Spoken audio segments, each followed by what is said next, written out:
Together, we're making a difference. WMPC.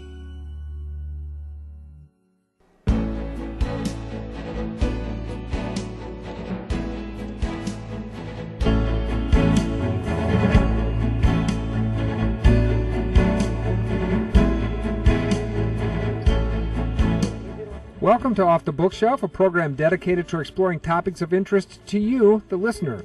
Today's guests are Jason and Ann Cowan. They're the authors of the book, The Chore Solution, Making Families Better by Working Together. Jason and Ann, welcome to Off the Bookshelf. Thanks, Greg. Thanks. Good morning. It is good to have you here, and it's very unusual. I think all three of our authors this week were in California.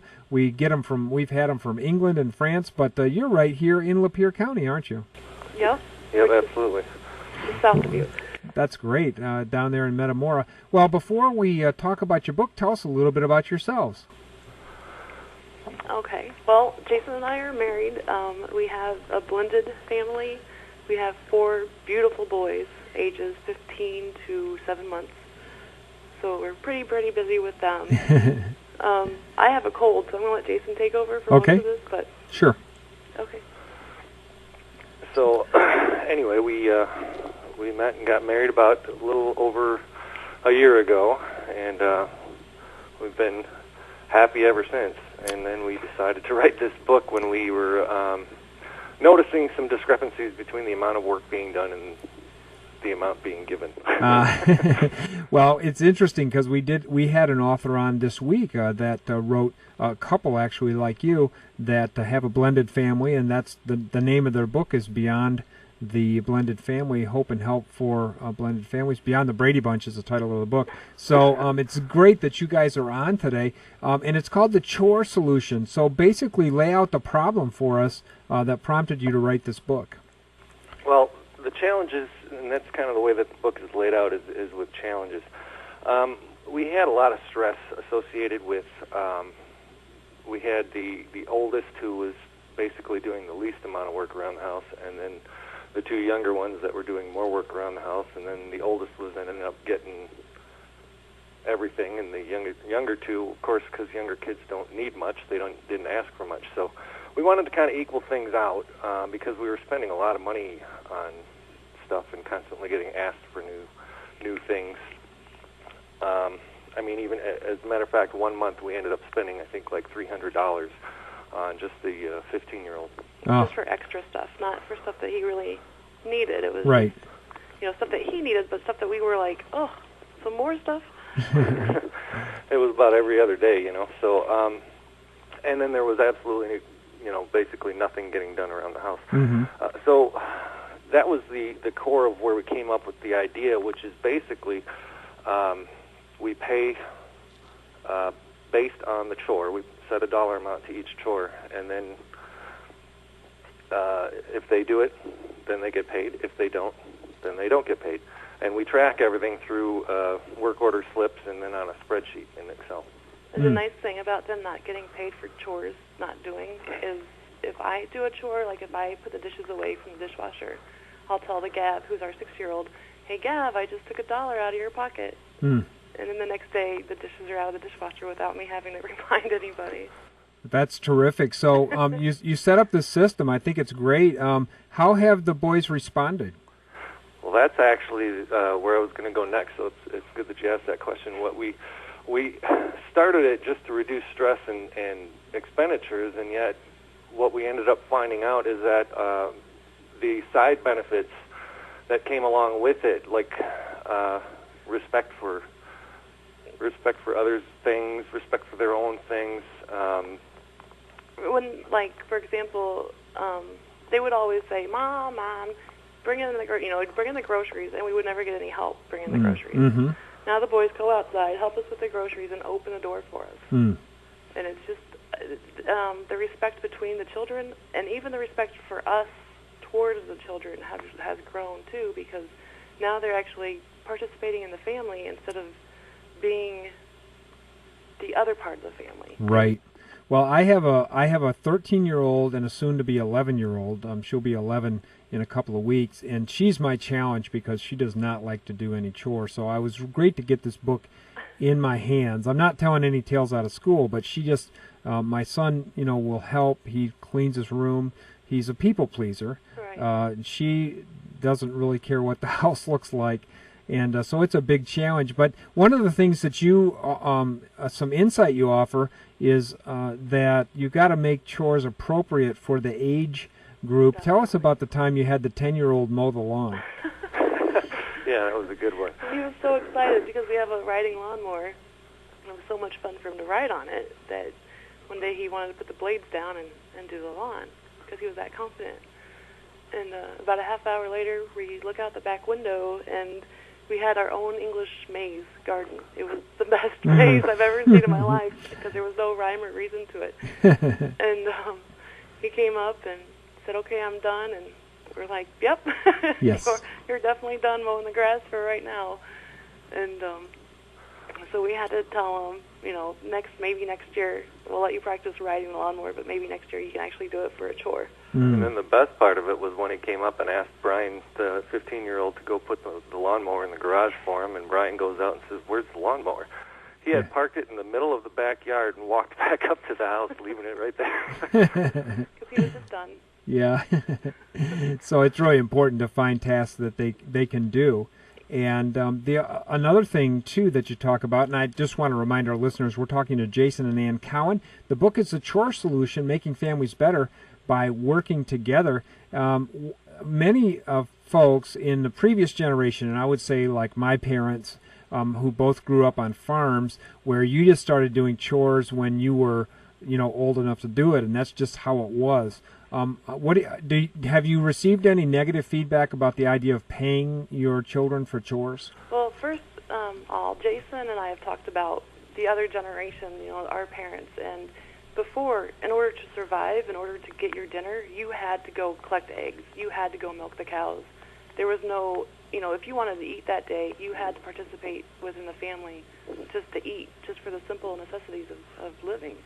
Nowadays, with all the new technology and stuff, I think everybody has become a little bit more lackadaisical about working. So the chores and everything, we've had people say, "Oh, I don't pay my children for chores because it's just materialistic." But we also have people who've read the book who said, "You've totally changed my outlook on the way to pay for chores." Mm-hmm. Because we don't just give out $50 a month. We write it out, we make them work for it, and if they don't work for it, they just don't get paid that month. Right. There's actually a woman that I work with, Susan Sainton, who works at Ford Van Dyke plant, that she told me that at first she was completely against the idea. She's an old school teacher, and she said she was definitely completely against the idea of paying children. And then she read the book, and I spoke with her about it, and she was thrilled with basically what she found out, and what we were trying to write in this book is that the chore solution, paying for the chores, is really just a tool. The benefits that you can teach are the money management, the respect for things, and goal setting. Mm-hmm. And on a side note, a lot of kids aren't motivated by money. I've met a few kids that, want toys. Like the younger children, they don't know the difference between a nickel and a $5 bill. Right. But they do know the difference between a cool water gun and a Barbie. Right. The boys don't want a Barbie, and the girls don't want a cool water gun. So if you can say, okay, we're going to work this month towards your Barbie, or towards your water gun, or towards your video game, or towards your... Andrew has to go to camp this summer. We're going to work $20 towards your camp dues.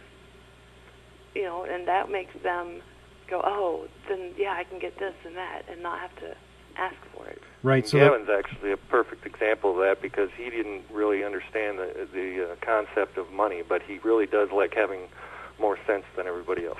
Yeah, as long as he has 75 cents, the other boys have 25 or 50.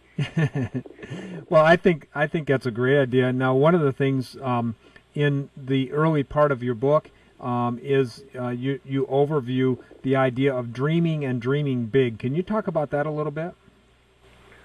Yeah, absolutely. We started with that. We have our own dream wall, if you will. We have a frame with pictures of things that we want, that we're working towards. And the things we want aren't materialistic. It's more like, I would love to have Jason stay home with me full time. Mm.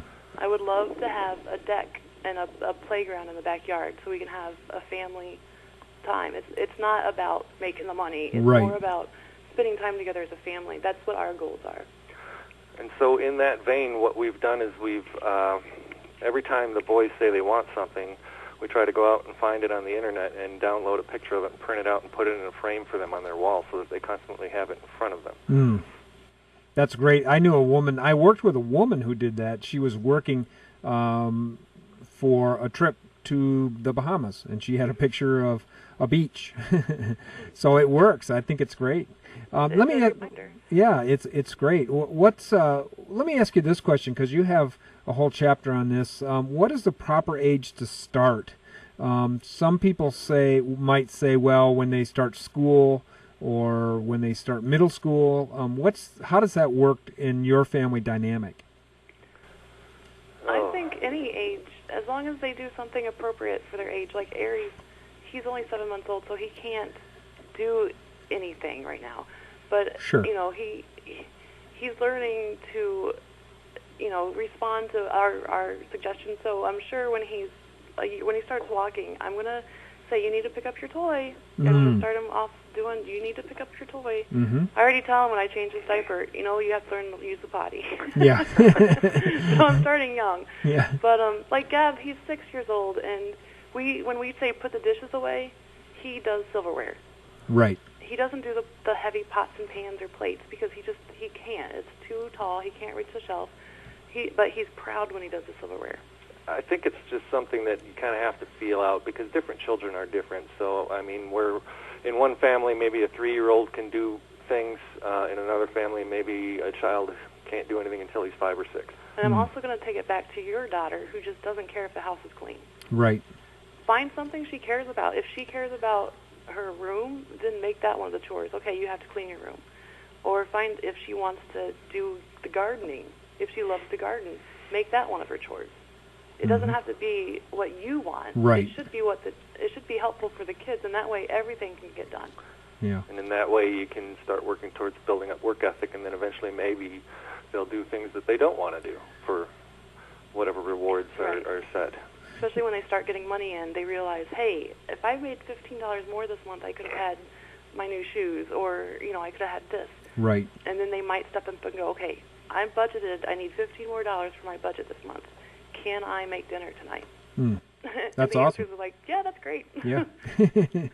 Now, one of the things you have throughout the book, it's not just your point of view, but it's very interactive as well, and you encourage some writing throughout the book, not just at the end. So tell us a little bit about how you developed that and how you hope that a reader will use that. We actually were talking to a lady at the bank because every month we take the boys and deposit the money into their bank account, so they physically have to touch the money and physically have to see it go away from them and put it in the bank. Mm-hmm. And the lady's like, wow, why so many deposits today? And we told her about this chores that we were doing, and that we paid the children every month based on the chores they did, and we kept track of it. And she was like, oh, that would be great for my daughter. She's 6, and every time we go to the store, she says, Mommy, can I? Mommy, can I? And to make it easier, she just goes ahead and gives her, a $10 doll or right. $10 gift from the store. And she said it's hard to keep up with that every time. Right. And if you say no, like once you start it and you say no, then the child's devastated, and you ruined her whole life for the rest of her life. Right. We told her about what we were doing, and so she made it her own. She, instead of doing the lists and everything like we did it, she just put a list on the refrigerator and laminated it, and every time her daughter did something, she'd put a check by it. And then she goes, do you have 10 checks for we're going to go to the grocery store, do you have 10 checks? And if the daughter looked and said, I have 10 checks, then the daughter could buy something. If the daughter didn't have 10 checks, then it was a nice grocery store day because the bank lady, her name's Rachel, we call her bank lady, the bank lady didn't have to get her daughter anything, and the daughter was absolutely fine with it. Yeah. So the reason we make it interactive is because every family is different, and we can't say that this is what you need to do for your family, but it'll give you some advice and some suggestions on how to make this your own. And I do want to point out that while it's less stress for us because we're not being constantly asked for things, it was also what we found was less stress for the children because they don't have. There's a stress associated with having to ask for things. Yes. And this is kind of an empowering way that they can go ahead and figure out how to get what they want. Right. I think that's terrific. Well, they asked the question, and I know that this probably still comes up because it's challenge number 7 in your book. I spent all my money. Can I have $20 for fill in the blank? Right. How does that work, and how do you respond for them? We come up with creative ways to say no, because it's hard to say no to your child. You know, I mean, they're smarter than we are. All children are smarter than their parents, and we all know that because we were smarter than our parents when we were young. And so we have to have creative ways of saying no, and we also have to be, Jason and I also have to be on the same page. I can't give in, and he can't give in. And, you know, sometimes children might, they might go to one parent and play the parents against each other game. But if you're on the same page, it's going to be, no, you were supposed to earn this money, and I can't do it this month. Or, nope, just simple ways of saying no. Right. And it's a very key point to stick with, because if you don't, then basically the whole thing falls apart. Right. Wow. And now, in the back of the book, as our time is flying by, you have a picture of the chart and also a work order that Jason mentioned earlier, and also a screenshot of the chore worksheet as well. Tell us a little bit about what this looks like on a day-to-day basis in your home as you interact with the boys. Well, they hate it. On the chore chart, we have a whiteboard, and we keep track of everyone's money on the whiteboard. And on the bottom of the board, it says Jason and Ann. So it has Andrew, Brian, the Gav, and then Jason and Ann. And we usually have more money than they do. And that drives them crazy. Because they, it's like, what did you do? I put the dishes away this month, or I made dinner, or I baked a cake, or this is what I did. And so that motivates them to work harder for their goals. Well, that's great, just laying it out right there. And I think this is a great tool, having the chores listed, when it has to be done, which person's assigned to it, and some of them, it's like loading the dishwasher. There's no one specifically assigned to do that. So do the boys, do they ask to do that, or do you ask them? How does that work? They just do it, and if they do it, they go and they fill a slip. And I painted a shoebox with black paint just so it looks nicer, and they fill in their chore slip like a work order, and they throw it in the box. We don't ask anything, because if they don't do it, once again, they don't get their stuff that they want at the end of the month. Yeah, we actually have them asking us what they can do. That's awesome. That's great. Well, their names are Jason and Ann Cowan, and I have one more quick question for you. What do you expect a family, a mother, a father, to take away from this book?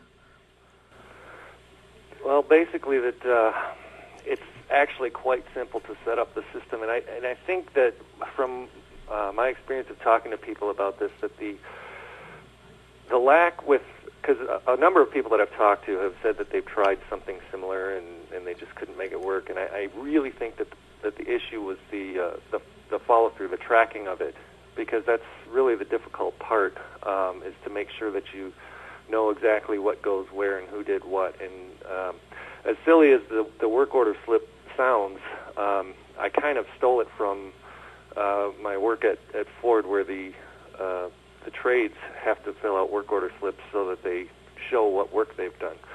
And it's just to keep an accountability of making sure that that they've got enough people, or that they don't have too many.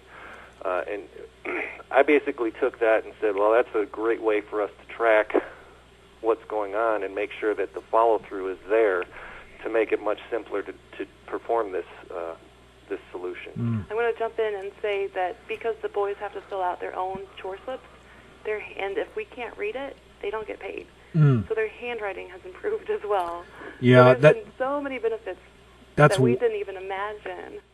Yeah, that's just wonderful, because my children and the kids in the youth group that I work with, they don't teach it in school anymore. They do so much on the keyboard. That's terrific. Well, we're going to have to leave it there. We're out of time. Jason and Ann Cowan, tell us, what's the best way for our listeners to get your book? We are going to have a book bash party at Chardonnay's. It's a family party on the October 21st, so next Thursday. That's in Oxford. That's in Oxford, from right. 6 to 9. Or they can go to our website. It's mixedupbooks.webs.com. Mixedupbooks.web.com. Webs. Webs.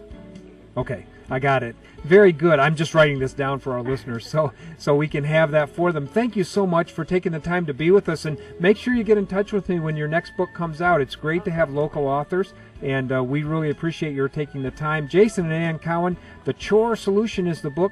Thanks for being our guest on Off the Bookshelf. Thank you. Have a great day. You too.